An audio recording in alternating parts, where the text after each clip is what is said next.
Zone Ads, World of Local Business Info. విగ్రహదాత బచ్చిరెడ్డి గారు గతంలో 3 నెలల క్రితం 7 లక్షల రూపాయలతో కోయలకొండలో నిలువెత్తు వివేకానంద స్వామి విగ్రహాన్ని ఇచ్చారు.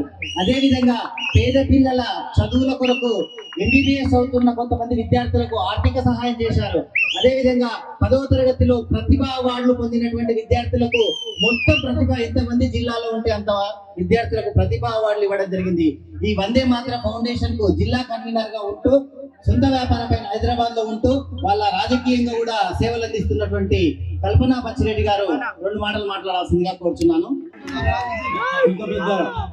శివాజీ మహారాజ్ విగ్రహాన్ని ఆవిష్కరించడానికి విచ్చేసిన శ్రీ శ్రీ పరాశ్రీ గురూజీ గారికి మరియు మన ఎంపీ డికే అరుణమ్మ గారికి, అదేవిధంగా మన నారాయణపేట నియోజకవర్గ ఎమ్మెల్యే పన్నికారెడ్డి గారికి, మరియు Vande Mataram foundation chairman Ravindra sir గారికి, మరి పెద్దలందరికీ, స్టేజ్ పై ఉన్న పెద్దలందరికీ, మరి ఈ కార్యక్రమానికి విచ్చేసిన గ్రామ ప్రజలతో పాటుగా వివిధ గ్రామాల నుంచి, మండలాల నుంచి, వివిధ ప్రాంతాల నుంచి పెద్ద ఎత్తున తరలి వచ్చిన యువత పెద్దలు అందరికీ నా యొక్క నమస్కారాంజలు మనస్ఫూర్తిగా సమర్పిస్తున్నాను.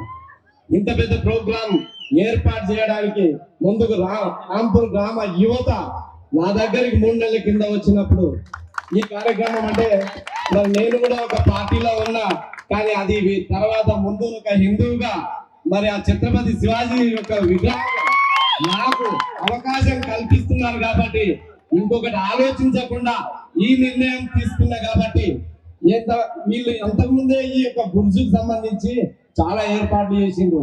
అది కొంచెం పనులు చాలా ఏర్పాటు చేసిండ్రు, చాలా ఖర్చు కూడా పెట్టుకున్నారు. కానీ మిగతా కార్యక్రమానికి మాకు డబ్బులు కష్టమవుతుంది కాబట్టి మీరు ఖచ్చితంగా ఈ కార్యక్రమం చేయాలని చెప్తే నేను మనస్ఫూర్తిగా దాన్ని అంగీకరించి, దానికి ముందు రవీంద్ర గారు దీనికి ఇన్ఫర్మేషన్ ఇస్తే నేను సరే అని చెప్పి దీన్ని అంగీకరించినందుకు నాకు ఈ అవకాశం ఇచ్చిన పెద్దల రాంపూర్ గ్రామ ప్రజలు, యువత అందరికి కూడా నా యొక్క ధన్యవాదాలు.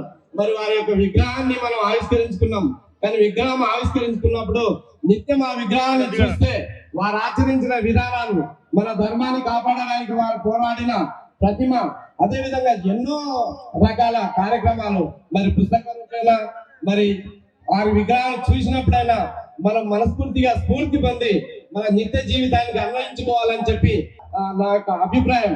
కాబట్టి ఈ విధమైన కార్యక్రమాలే కాక సమాజంలో ప్రతి ఒక్క ప్రోగ్రామ్ ఇంకేదైనా అవసరం వస్తే ఎడ్యుకేషన్ కి సంబంధించిన పిల్లలకు సంబంధించి ఇంకేమైనా ప్రాబ్లమ్స్, ఇంకా ఎడ్యుకేషన్ ఇన్స్టిట్యూషన్లకు సంబంధించి గవర్నమెంట్ స్కూళ్ళల్లో కూడా ఏమాత్రం నా యొక్క అవసరం వచ్చినా నేను తప్పకుండా నేను మీ అన్నింటి ఉంటానని చెప్పి